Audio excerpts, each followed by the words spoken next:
l'amicale des franco-marocains retraités. Vous avez été très actifs, donc je suis contente pour vous que la salle soit pleine. Alors, Pierre Bédier et Michel Gialet s'excusent de ne pas pouvoir être parmi nous. Nous les représentons, mon collègue Ali El Abdi, adjoint en finance, et moi-même, adjointe en charge de la famille, l'action et l'innovation sociale. C'est un jour très particulier aujourd'hui, c'est un mois très particulier, ce mois de novembre, pour nous qui sommes marocains. C'est la fierté marocaine qui s'exprime, c'est le 41e anniversaire de la Marche verte, c'est le 60e anniversaire de l'indépendance. C'est important qu'on le garde et heureusement que vous organisez des événements comme cela, comme ça la mémoire est transmise. Donc avant de poursuivre plus loin, je voudrais qu'on les applaudisse et qu'on applaudisse la fierté marocaine.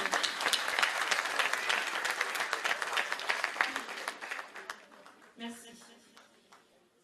Le 60e anniversaire de l'indépendance du Maroc, ça permet de rappeler que c'est aussi la grandeur marocaine qui a permis que le fait qu'on ait été sous protectorat, que notre pays ait été respecté. Le général Lyoté s'est toujours fait fort de respecter justement cette grandeur.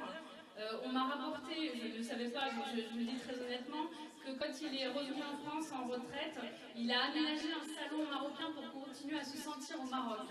Et ça, c'est aussi une belle reconnaissance de notre artisanat, de la beauté des productions marocaines.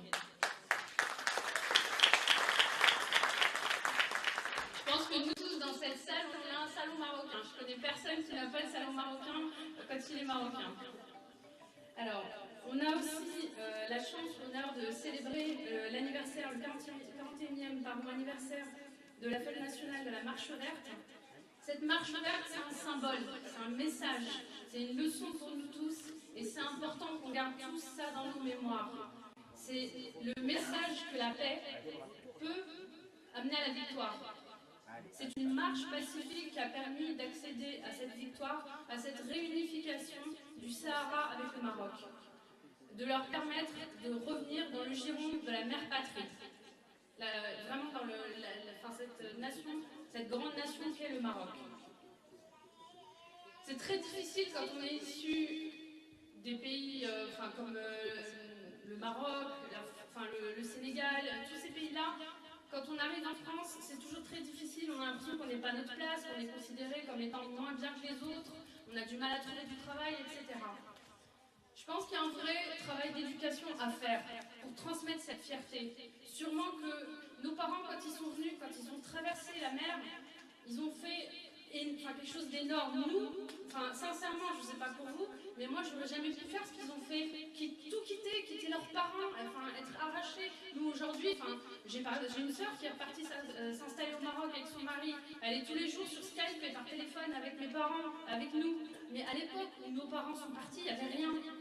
Et c'est énorme ce qu'ils ont fait. Et nous, les jeunes générations et la génération de nos enfants, doivent avoir en tête qu'on doit rester fiers de ce qu'ont accompli nos parents, rester fiers de la grandeur du Maroc, de son histoire. On ne la connaît pas, l'histoire du Maroc. On a appris l'histoire de la France, mais on ne connaît pas l'histoire du Maroc. Et donc c'est important que dans nos écoles, c'est important que dans les familles, on continue à la transmettre, cette éducation. Pourquoi j'insiste beaucoup sur l'éducation? Parce qu'on ne peut pas être fier de soi si on n'a pas d'éducation. Un jour, j'ai eu une discussion avec mes parents, et ce qu'ils m'ont dit, c'était on peut donner de l'argent, on peut donner un héritage à nos enfants, on peut donner de l'argent, on peut transmettre des biens, mais la seule chose qu'on ne perd jamais, c'est l'éducation. Et ça, je pense qu'on peut vraiment applaudir tous les parents qui sont là dans cette salle, parce qu'ils font un excellent travail. Alors, c'est important de garder les messages que Sir Abdelkrim nous a transmis, la paix, l'amour, la fierté d'être qui on est et l'éducation.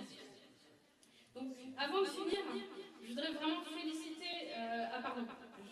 excusez-moi.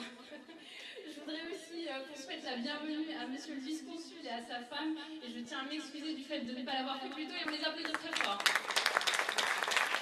Ils représentent Sa Majesté le roi, et c'est important. Merci.